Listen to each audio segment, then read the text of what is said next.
Appearances matter. We're not descended from angels, we're descended from primates. In the last video, we covered the first core belief of the black pill, which was hypergamy, meaning that women date up. If you haven't checked that one out, it will be linked in the description. Now we'll move on to what's probably the most essential black pill belief. Looks matter, and they matter more than you think, even if you're already black pilled. This is a massive topic, so it will be divided over 2 separate videos. And this one will be proving that looks matter, using psychology and historical context. And the next one will break down why exactly looks matter, using biology.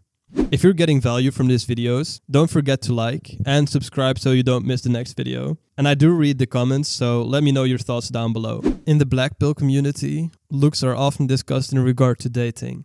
But let's zoom out for a second and see how looks shape people's everyday life. Attractive people earn more money on average. Attractive people get lighter sentences in court for the same crimes. 58% of CEOs in the US are over 6 foot tall, but only 15% of men in the US are over 6 foot tall. People help attractive strangers more often. Even babies stare longer at attractive faces. When we talk about looks, it's not only the appearance itself that is judged. Just by your appearance, people judge even your personality. So, when someone is physically attractive, it is subconsciously assumed that they also have other positive qualities, like being more intelligent or more trustworthy, or maybe more confident or funnier. This is called the halo effect. And what really angers me inside is that you have so many men who don't want to admit that looks matter to women. They don't want to admit that how you look matters. It's about fucking looks. It ain't about no confidence. The dating app OkCupid has also done an experiment where looks and personality are independently rated. And here's the result. Personality and looks are positively correlated. That means the better someone looks, the better their personality is perceived. And vice versa. The worse someone looks, the worse their personality is perceived. So personality is being judged without even knowing the person.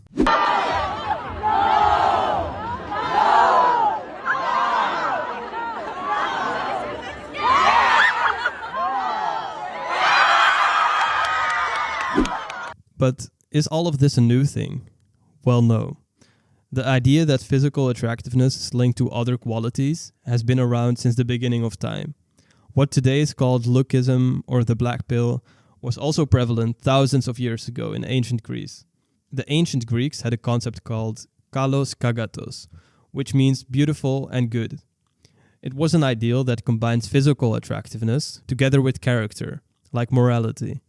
Even the word kalos itself can mean beautiful and can also mean good, though we don't have to go back to ancient Greece to see beautiful and good being connected. As even in English, to tell someone they look beautiful, you can say they look good. Greek philosophers reinforced this link between physical beauty and personality or character. Plato had described beauty as a form of truth and harmony.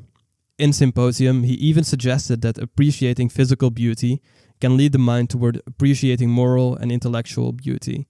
Aristotle argued that outward beauty could be a sign of inner excellence, because a well-formed body reflected good nature and balance. Now, instead of looking at ancient philosophers from Greece, let's take a look at modern-day philosophers speaking on this. And appearances matter.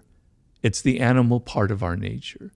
We judge people by how they appear, how they dress, their tone of voice, their body language, etc., etc.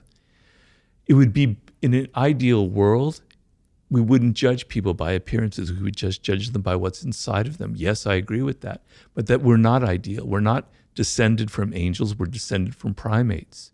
So you have to understand that appearances matter.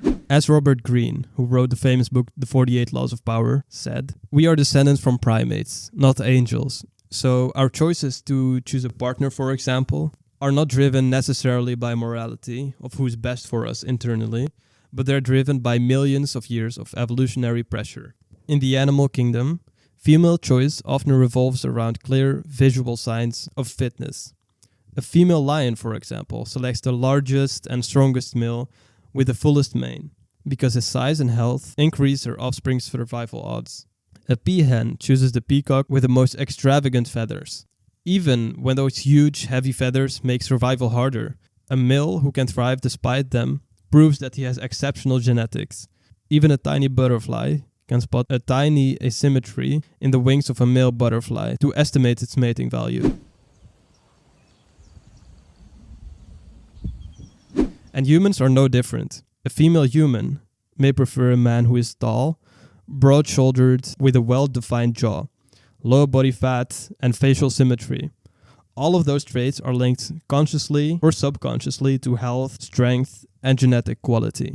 If you say a female lion prefers a larger male with beautiful manes and maybe even a pretty face, there is no reaction. But if you say a woman wants a tall man with a jawline and a pretty face, it becomes controversial and silenced, and you get strikes on YouTube. Is beauty in the eye of the beholder? No. Well, not completely. There's an ideal, and most deviations from that ideal become less beautiful. Sure, a deviation may be beautiful to some people, but there's still a standard. In the next video, we'll be discussing why this objective standard exists and why it is shaped the way it is. Also, if you want a face rating to see how you measure up to that standard, you can get your own face rating through the link in the description. So, in this video, we've seen that looks matter. And not just in dating, but in nearly every aspect of life. Even how your personality is judged. History, psychology, and biology all point to the same direction. People judge by the eye and not by the hand. But that raises a bigger question. Why is this the case? Why do people judge by looks and not by personality? Why is there such a universal standard of what's attractive and what's not attractive? In the next video, we'll break down the biology behind it. We'll look at how certain physical features signal health, fertility, and survival potential, and why these signals are hardwired in our brains. Subscribe if you're ready for the next video. After the first video, 6 people subscribed, so thank you to all of those 6 people.